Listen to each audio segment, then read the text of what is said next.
Prvi dan je tržnica odprta, na trgu je toliko ljudi, kot si jaz upam in želim, da bi jih bilo vso leto, tudi takrat, ko se bo samo prodajalo. Kako ste pravzaprav zadovoljni s vsem tem, kar se danes dogaja? Mi smo zelo zadovoljni. Obisk je nad pričakovanji, vreme je lepo, ponudba je enkratna, tako da mislim, da današnji dan uspel. Kaj pa za naprej? Nekaj pripomb, ki sem jih jaz sicer od ljudi slišala, je to, da strašno vleče na tržnici in pa da so imeli danes zjutraj težave pri dostopu do same tržnice. Boste tukaj še spremenili? Se bo dalo tukaj narediti? Gledajte, dostop je bil problematičen, ker so enostavno ostali parkirani avtomobili od včerajšnjega dneva, tako da so bili moteči za dostavo. Mi smo danes tesno, pač ta prometni režim poskušali upeljati.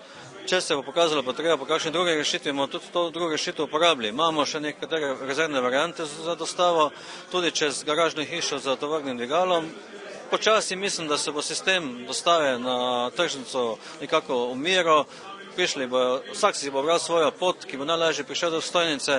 Kar se tiče vremenskih neprilik oziroma vetra, se pogovarjamo z branjavkami, da bi jih v zimskem času oziroma v teh večjih vremenskih neprilikah preselili v pokritje del, se pravi v to pokrito ulico, oziroma bi pripravili za njih poseben prostor v spodnji etaži, v trgovski etaži.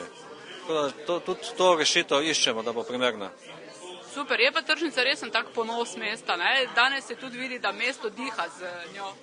Jaz mislim, da smo lahko ponosni na tržnico, tudi zvečer, če si jo pogledamo, ko je osvetljena, mislim, da je to prava podoba ene sodobne tržnice.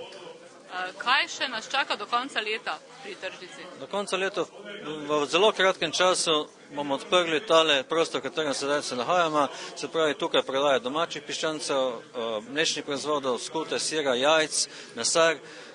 Se pravi, to v 14 dneh pričakujemo, potem pa v nadaljevanju še ribarnico in ostale lokale v spodnji trgovski etaži nekje do novega leta.